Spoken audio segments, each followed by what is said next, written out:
राष्ट्रवादी काँग्रेसकडून प्रफुल्ल पटेल यांना राज्यसभेची उमेदवारी देण्यात आली आहे। पटेल हे आधीच राज्यसभेचे खासदार आहेत। ते आधी राजीनामा देतील आणि मग उद्या पुन्हा अर्ज भरतील अशी माहिती राष्ट्रवादीचे प्रदेशाध्यक्ष सुनील तटकरे यांनी दिली आहे। काही तांत्रिक अडचणींमुळे हा निर्णय घेतलाय, याहून अधिक आता सांगता येणार नाही असं देखील तटकरे यांनी सांगितलं।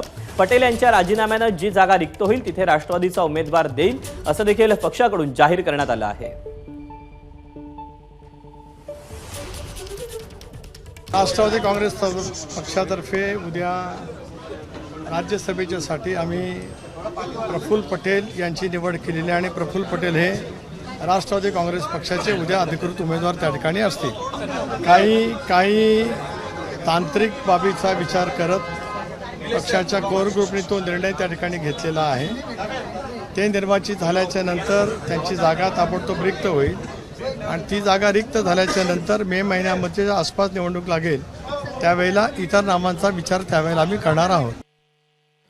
तेव्हा खासदारकीची 3 वर्ष उरलेली असताना पटेल यांनाच उमेदवारी पुन्हा देण्यात आलेली आहे। त्यामुळे राष्ट्रवादीच्या निर्णयामागे नेमकं कारण काय आहे? पटेल यांना उमेदवारी देण्याचा निर्णय हा बुचकळ्यात टाकणार असल्याचं देखील बोललं जात आहे। पण याबद्दल अधिकचं विश्लेषण जाणून घेऊयात। आपल्यासोबत राजकीय विश्लेषक अभय देशपांडे सर आहेत। अभय सर, आधीच ते खासदार आहेत, पुन्हा त्यांना तांत्रिक बाबीचं कारण देऊन राज्यसभेची उमेदवारी दिली जाते, कसं पाहता याकडे?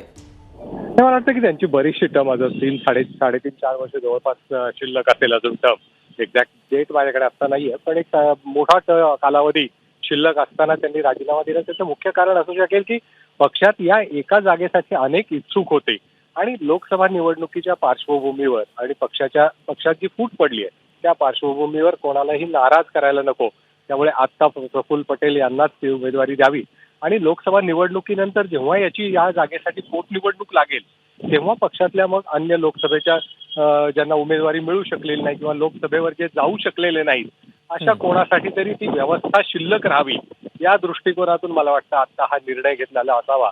कारण एकच जागा, त्यातही अनेक इच्छुक, त्यापेक्षा आपल्याच नेते कार्याध्यक्षांना मला वाटतं की त्यांनी उमेदवारी दिली आणि त्याच्यामुळे कुठला वाद होणार नाही आणि एका जागेचं जे आहे तो म्हणजे आपण ज्याला म्हणतो की ते एक सगळ्यांसाठी प्रलोभन ते ठेवलेलं आहेच आहे की भविष्यात तुम्हाला ही जागा मिळू शकते।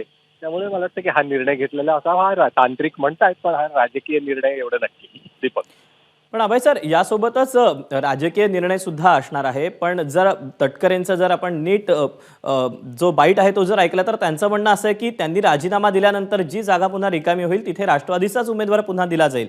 तर याकडे नेमकं कसं बघायचं? नाही, आता राष्ट्रवादीकडे जी जागा होती म्हणजे जेव्हा साधारणतः आघाडी किंवा युती होते त्यावेळेस पहिलं टर्म असते ती सिटिंग गेटिंग, त्याच्यामुळे ही जी जागा प्रफुल्ल पटेलची होती ती पुढच्या काळामध्येही महायुतीत ती जागा राष्ट्रवादीकडेच राहणार हे तर स्पष्ट होतं। आणि आता ज्या 5 जागा महायुतीला मिळणार आहेत त्यातली एक जागा संख्याबळानुसार त्यांना मिळणारच होती, त्यामुळे या दोन्ही जागांवर तसा राष्ट्रवादीचाच क्लेम आहे। फक्त त्यांनी त्यांची अंतर्गत व्यवस्था म्हणून मला वाटतं हा निर्णय घेतलेला असावा। त्याला उद्या भाजपाकडून किंवा शिवसेनेकडून कुठला आक्षेप घेण्याचं कारण नाही, कारण की प्रफुल्ल पटेल यांच्या राजीनाम्यामुळे रिक्त झालेली त्यांच्या कोट्यातली जागा असणार आहे। दीपक, प्रफुल्ल पटेल यांना पुन्हा ही उमेदवारी देऊन एक लोकसभा निवडणुकीमध्ये जो काही जागांसाठीचा संघर्ष होता किंवा उद्भवू शकला असता तो कुठेतरी कमी केला असं म्हणावं लागेल सर? नाही, ते पण आहे आणि दुसरं असं आहे की प्रफुल्ल पटेल लोकसभा लढवणार अशी चर्चा होती। तिथे भाजपाची ती जागा आहे, म्हणजे त्यांना आता ते राज्यसभेवर जात आहेत, म्हणजे आता पुन्हा ते लगेच लोकसभा निवडणूक लढवतील आणि निवडून आले तर आणखी एक जागा रिक्त करतील असं काही होणार नाही। याचा अर्थ ती लोकसभेची जागा आता भाजपकडेच पुढच्या काळामध्ये राहील, हेही मला वाटतं की याच्यातून एक संकेत त्याच्यातून मिळतात। दीपक सर, धन्यवाद या सगळ्या विश्लेषणाबद्दल। एबीपी माझा, उघडा डोळे बघा नीट।